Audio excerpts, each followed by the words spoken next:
quanto esse, né? Um evento que, no passado, eu acompanhava, né, e imaginava até um dia estar lá, né, mas nunca imaginei que um dia esse evento estaria aqui, o que é muito mais significativo, né?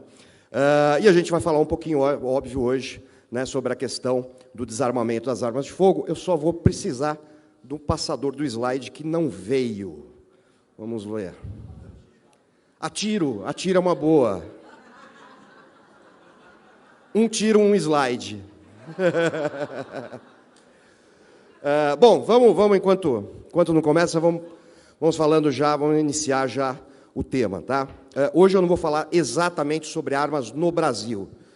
Eu gostaria do passador, se fosse possível, porque ele tem uma sequência... Ah, tá aqui. Tenho certeza que não vai explodir nada se eu apertar isso aqui, né? Tá ótimo. Bom, antes da gente para esse slide, o que acontece hoje no Brasil, tá? Aliás, não é só no Brasil, né? Em boa parte do mundo, né? Houve uma contaminação muito grande e nós sofremos, todos nós sofremos com esse tipo de contaminação, né? Ninguém sai incólume, né, desde a escola, né, ouvindo certas coisas, né, e em determinado momento achando que essas coisas são verdadeiras. E eu vou dar um exemplo para vocês. Em 1991, eu comprei a minha primeira arma, legalmente. Eu tinha 21 anos. Né? Eu tinha 21 anos, exatamente quando eu fiz 21 anos, 2 dias depois, eu estava numa loja de armas comprando um revólver calibre 38, que eu tenho até hoje. E que, olha só, nunca matou ninguém, que coisa impressionante. O que eu precisei apresentar? Eu precisei apresentar meus documentos pessoais, um comprovante de residência e, né, um olerite, comprovante de que eu trabalhava, que eu tinha renda lícita. E só. Mais nada. Nenhum tipo de teste, nenhum tipo de prova, nada, absolutamente nada. Só isso. E eu lembro muito bem, essa loja ficava no centro de São Paulo e você não era atendido no balcão, você era atendido numa mesa, em mesas, né? E na mesa do lado tinha um rapaz, provavelmente mais velho do que eu, né, usando chinelos de dedo, havaiana, uma calça jeans, toda suja de cimento, uma blusa suja de tinta, provavelmente era um pedreiro, alguém que trabalhava na construção civil. E eu, olha só, 1991, eu olhei para ele e pensei, nossa, esse cara está comprando uma arma. Se vocês soubessem o quanto eu me envergonho de ter pensado isso um dia, vocês não fazem ideia. Isso era contaminação. E sabe por que eu pensei isso? Só porque ele era mais pobre? Não que eu fosse rico. Aliás, muito pelo contrário, eu era muito, muito duro, muito, muito pobre. Mas eu, já fazia faculdade, já punha um terninho comprado em 10 vezes na Dorinhos, né? Não tinha computador, não tinha telefone em casa, não tinha nada. Morava na periferia de São Paulo, na Coab. Mas eu pensei isso daquele rapaz, né? E é exatamente por causa dessa contaminação que um dia eu pensei daquela forma. E que, infelizmente, eu vejo até hoje muitas pessoas pensando igual. E essa contaminação começa com esses dois, como sempre. Aliás, tudo que é ruim no mundo começa com esses dois, Karl Marx e Engels. A ideia de Engels era essa daqui, olha só. Uma sociedade comunista, ao suprir as necessidades individuais, eliminando a desigualdade, dando um fim à contradição entre indivíduo e sociedade, cortaria o crime pela raiz. Essa frase ela não é pacífica, tá? Alguns historiadores dizem que ele nunca disse isso. Porém, se vocês derem uma busca nessa frase exata, sabe onde mais vocês vão encontrar isso daí? Em todas as teses acadêmicas da década de 60 e 70 que falavam em combate à criminalidade. Ou seja, para eles, a única forma era eliminando a desigualdade. Portanto, a desigualdade é que gera o problema. E, para isso, precisava acabar a contradição entre o indivíduo, a pessoa e o coletivo. Ou seja, eu tenho que fazer parte de uma coisa absolutamente igual a todas as outras. E só o coletivo é capaz de resolver problemas da sociedade. O indivíduo, a pessoa, ela é incapaz de resolver problemas. Esse é o pensamento marxista para se resolver a criminalidade no mundo, porque sabe que eles vão resolver todos os problemas do mundo, criando uma sociedade perfeita. E isso trouxe uma série de complicações para o Brasil, tá? Então, primeira coisa, se criou a ideia de que só o Estado pode agir para garantir a segurança das pessoas, da sociedade, do cidadão, do coletivo, de uma forma geral. E, para isso, obviamente, ele tem que ter o monopólio da força. A gente viu há poucos dias atrás, não sei se todos viram, né, uma representante do Ministério Público Federal, né, dizendo que a autodefesa é inconstitucional porque não é um direito do cidadão. Ela tenta dizer ali que é um favor do Estado, que o Estado vai dizer se você tem direito ou não. Isso é um absurdo surreal, aliás, é monstruoso dizer isso. Qualquer ser vivo se autodefende. Qualquer ser vivo tem, uma vez ameaçada a sua existência, seremos resistência. Não! Qualquer ser vivo ameaçada a sua existência vai se defender. Vocês demoraram para entender a piada, hein? Ninguém solta a mão de ninguém. Vamos lá. Se ninguém soltar a mão de ninguém, como é que eu saco a minha arma? Impossível.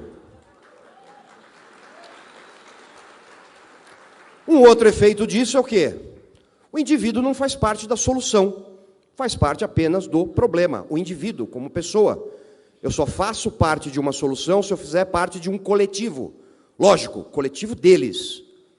Né? Um coletivo dessa ideologia. A outro problema, o crime é fruto da desigualdade e da pobreza. Era necessário dizer isso para acusar o quê? O capitalismo. Se esqueça que, né, o objetivo ali é culpar o capitalismo por todos os males do mundo e por nenhuma solução. Né? Então, o crime, que é algo que assola a humanidade desde que existe a humanidade, a violência idem, embora crime e violência sejam diferentes, eu já expliquei isso em outras palestras, né? Não vou, obviamente, não vai dar para explicar isso hoje, mas são coisas diferentes. Próximo ponto, olha lá. O criminoso é uma vítima da própria sociedade. Ou seja, você é o algoz, você que é o opressor, e o coitadinho é vítima disso. Ele só comete esse crime porque ele foi jogado a cometer esse crime. Por causa do quê? Da desigualdade, da pobreza, né, da concentração de renda. E eu acho que é verdade. Basta ver, né, quantos milionários estão presos em Curitiba.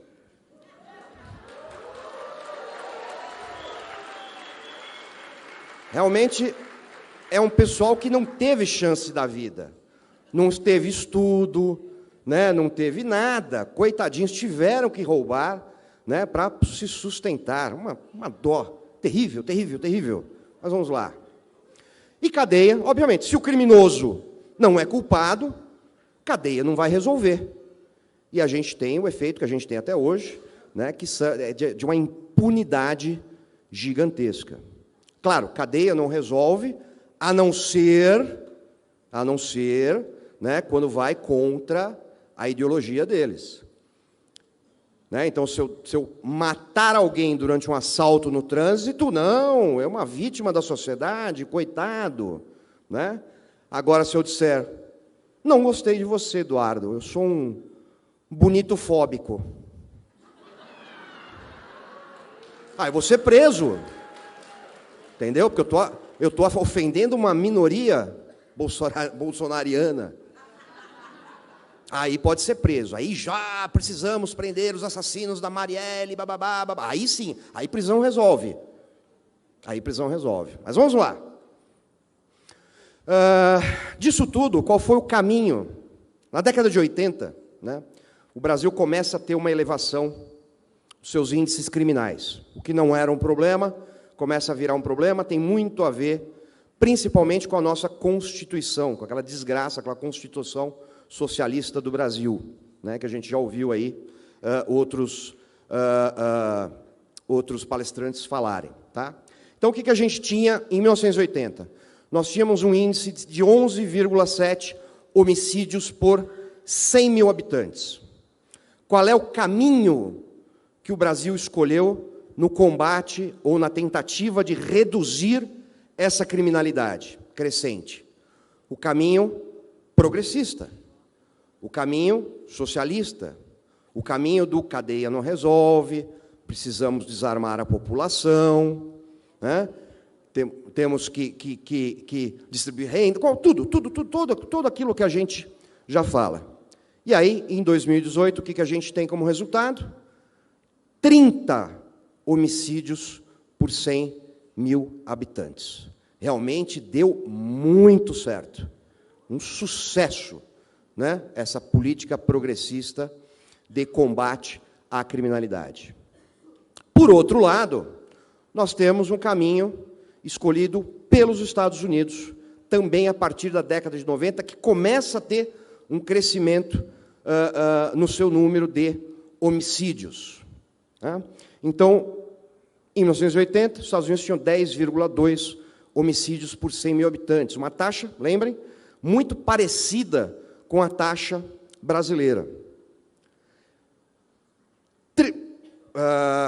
Em 2018, com uma política, né, claro que lá há uma diferença muito grande entre estados, né, os estados têm essa autonomia para legislar na área penal, coisa que o Brasil, infelizmente, não tem. Mas, assim, na maioria dos estados foi implementado o quê? Uma política conservadora de combate à criminalidade, que basicamente consiste em duas coisas: punir o criminoso e acreditar na liberdade do cidadão, diferente do Brasil. O Brasil foi exatamente o contrário, né? Não se pune o criminoso e se culpa o cidadão. Precisamos restringir. Né? O que acontece em 2018? Estados Unidos fecha o ano com 5 homicídios por 100 mil habitantes.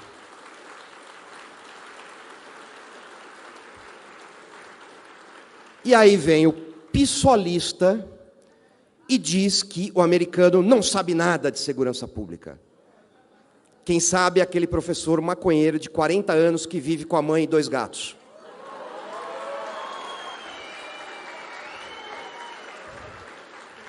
É isso. Tá? Mais dados. Tá? Os caminhos distintos, né? O que aconteceu? Olha lá.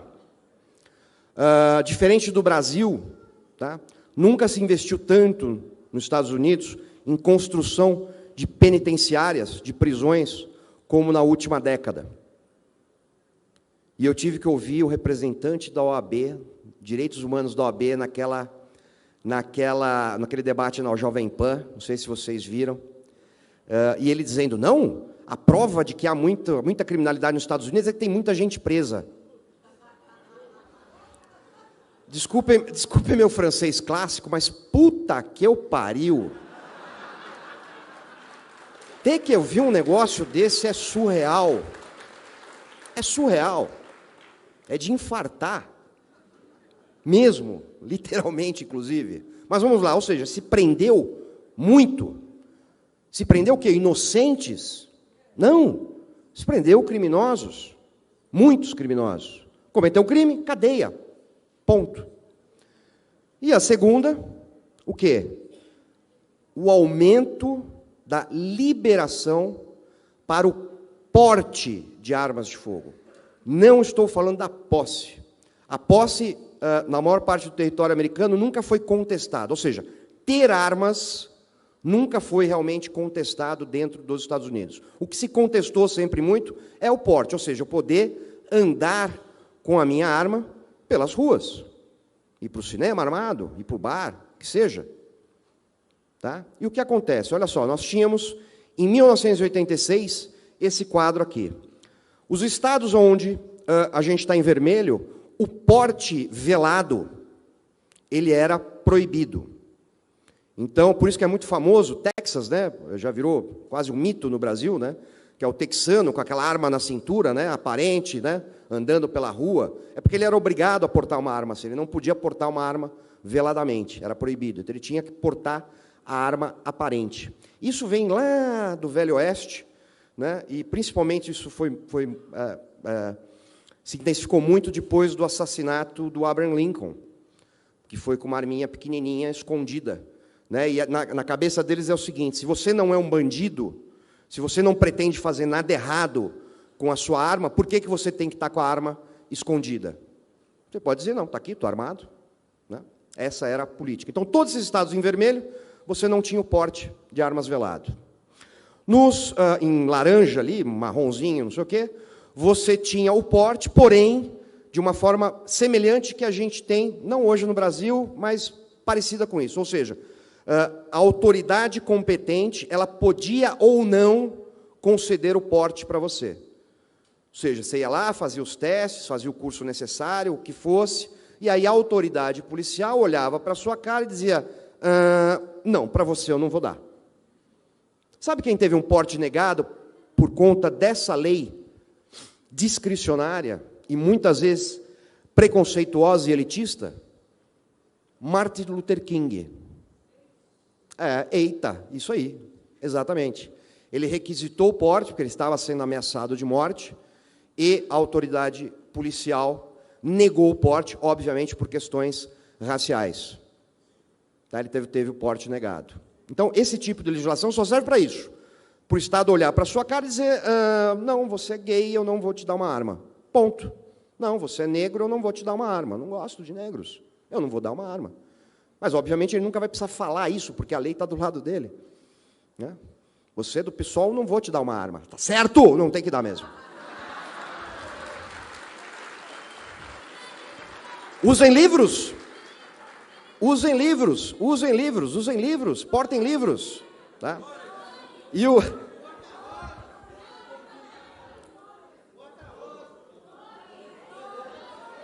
Estou entendendo nada.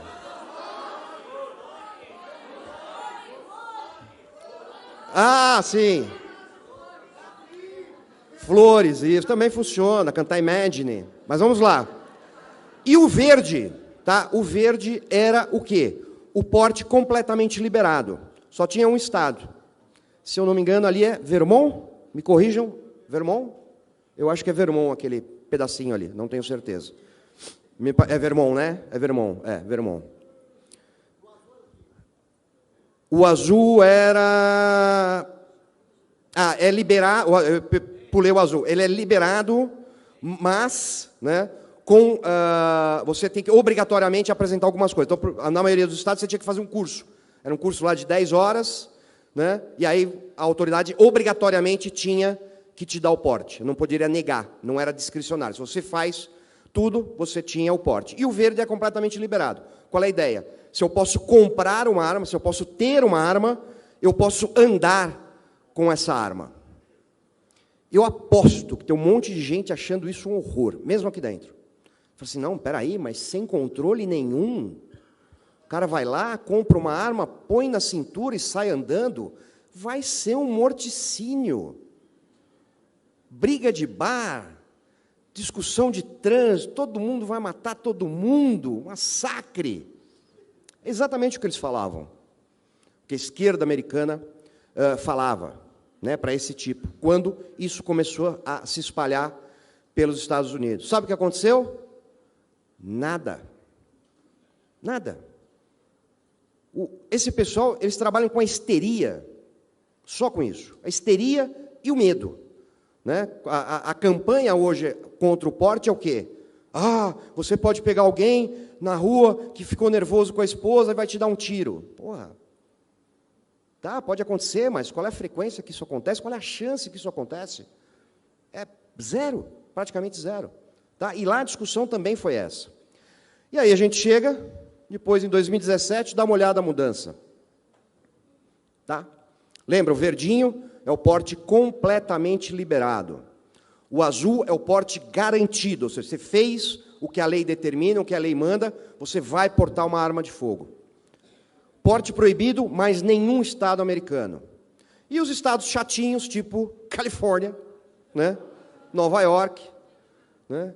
Que não, à toa, normalmente, os estados e as cidades governadas historicamente pelos democratas têm um índice de criminalidade muito maior, exatamente porque eles adotam uma política mais progressista para o combate, entre aspas, da criminalidade.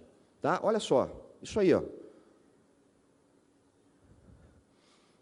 Olha só os números. Hoje não, né? Nos números mais recentes, aliás, é 2018, tá? 17 milhões de pessoas estão autorizadas a portar armas nos Estados Unidos. 17 milhões. Sabe quantas pessoas têm o porte de armas no Brasil hoje? Não chega a 5 mil. Sabe onde estão a maioria desses portes? Vai ganhar um beijo quem acertar. Brasília! Oh! Quem poderia imaginar? Mas a arma não protege, a não ser a mim, que sou deputado, que sou senador, que sou ministro. A verdade é essa. E aí o porte sai. Essa é a injustiça da discricionariedade. Essa é a injustiça da discricionariedade. Ou seja, você vai ter alguém que politicamente pode dizer não, para você eu não dou. Mas para o deputado eu dou. Para o senador eu dou. Para o grande empresário, como alguns aqui de São Paulo, eu dou porte. Tem vários grandes empresários aqui em São Paulo. Inclusive um, conhecidíssimo, anda com 15 seguranças, mas tem o seu porte garantido. E eu não tenho nem segurança nem porte. E sabe por que eu não tenho porte? Porque eu nunca tive coragem de chegar para quem fosse e dizer, pô, me ajuda lá a sair meu porte. Nunca tive coragem. Nunca fiz isso. Simplesmente porque eu não acho justo. Eu estaria indo contra tudo que eu acredito e tudo que eu luto nesses quase 30 anos. Seria uma coisa terrível. Mas vamos lá. Então, 17 milhões. 40% do território americano hoje, o porte é livre. Se você pode comprar uma arma, você pode andar armado. 14 deles de uma forma irrestrita, 43 com porte garantido, 8 chatinhos, que talvez você consiga ou não consiga o porte, mas não é proibido. A posse é garantida. Inclusive a posse dos malvados fuzis. Meu Deus, fuzis que matam criancinhas, que entram nas escolas e atiram em todo mundo. Tem um vídeo muito bom que eu publiquei semana passada, não sei se vocês viram, que as armas entram sozinhas, num lugar assim, ó. É muito, muito bom. Um vídeo de lá dos Estados Unidos. Então, olha só, muita gente, né? Aqui no Brasil, quando saiu lá não o decreto de janeiro, mas os decretos subsequentes, que havia ali, tecnicamente na lei, havia a possibilidade de um cidadão como eu, né, comprar um fuzil.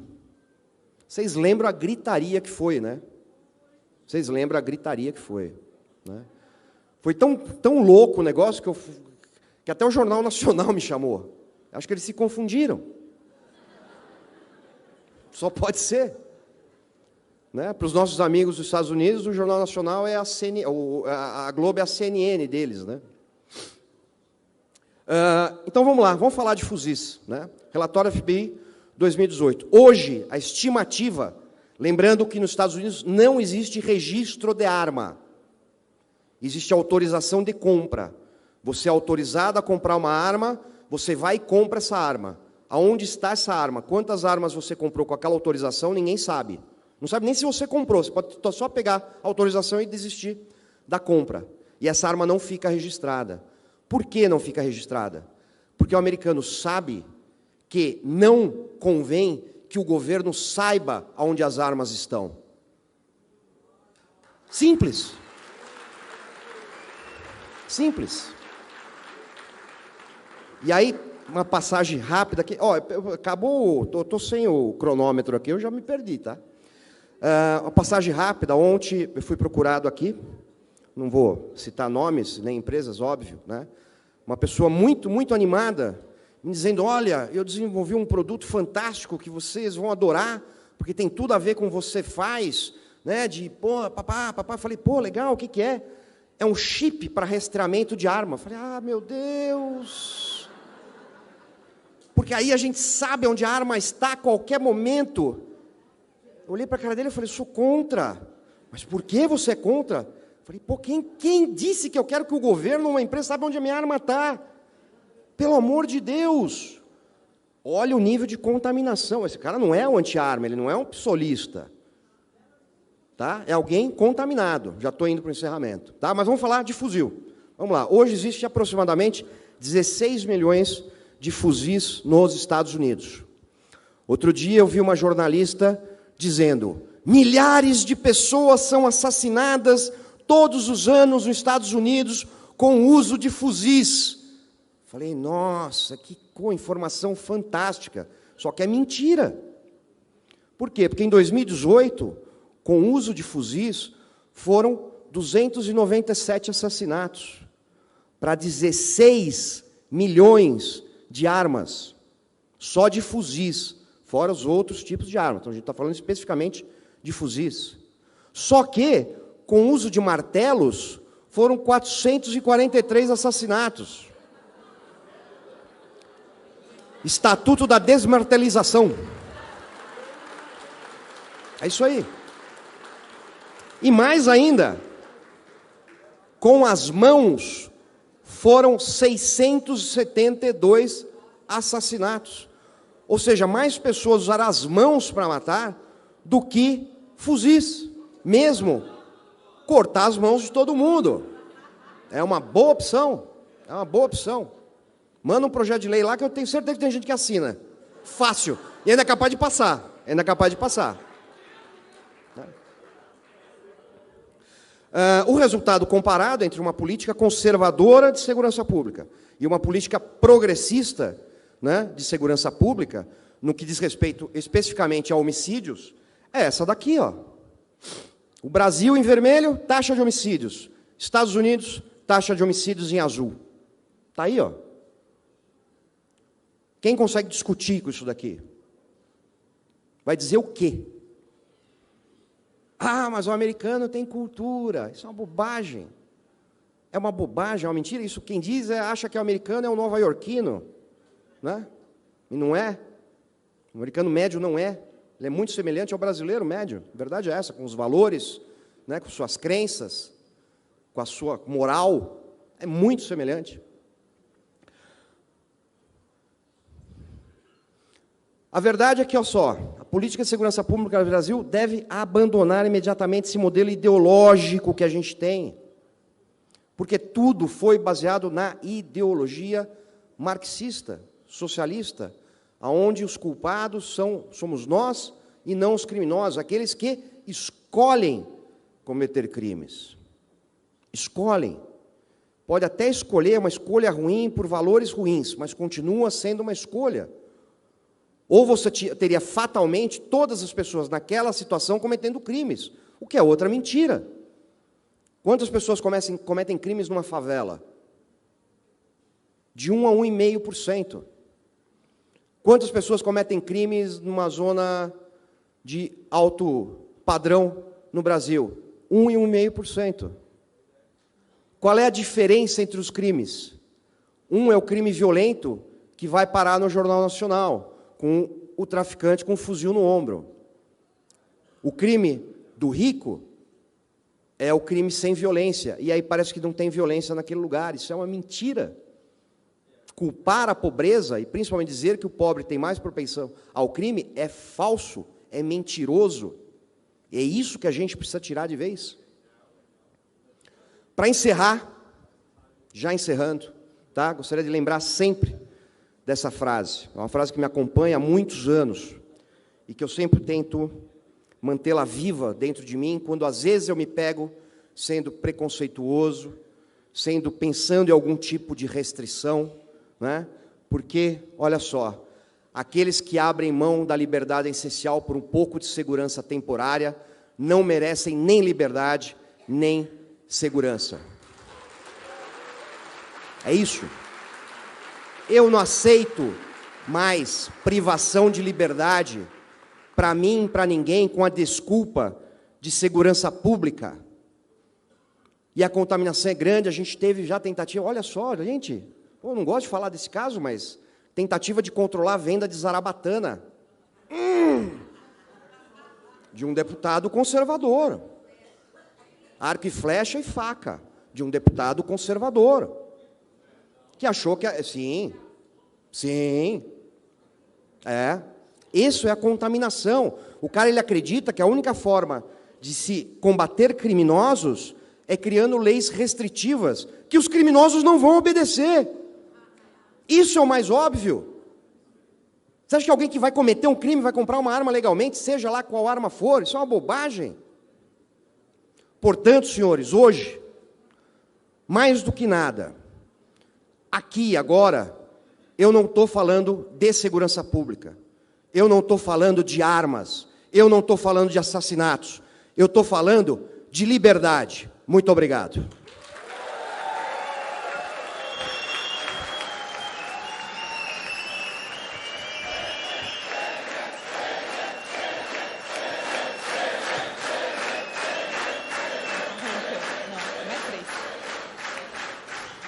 Muito bem.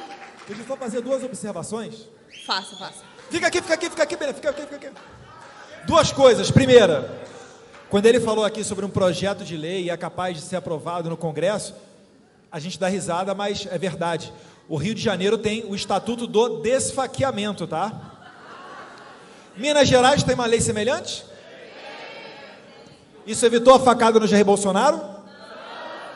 Então o Benê tem razão ou não tem razão?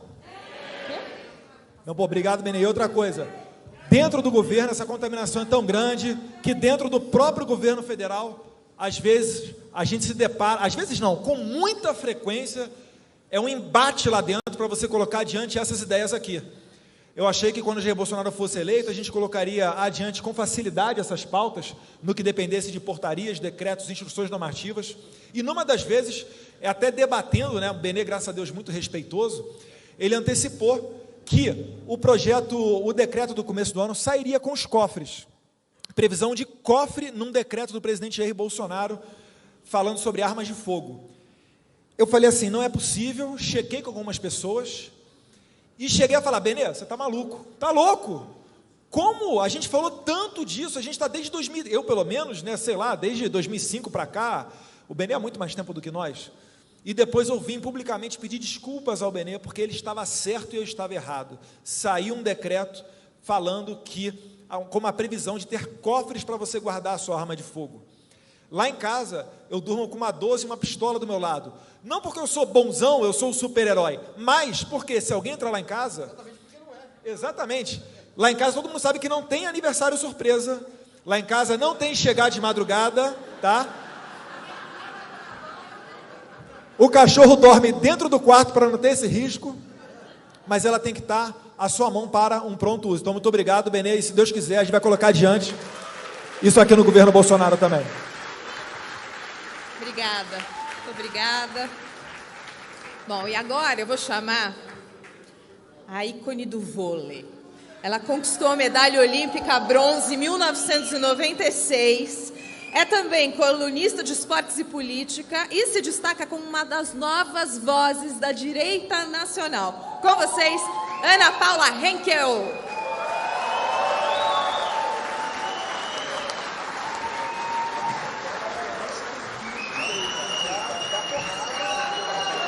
Eu vou mandar para o teu assessor, desculpa, o nosso convite, meu convite.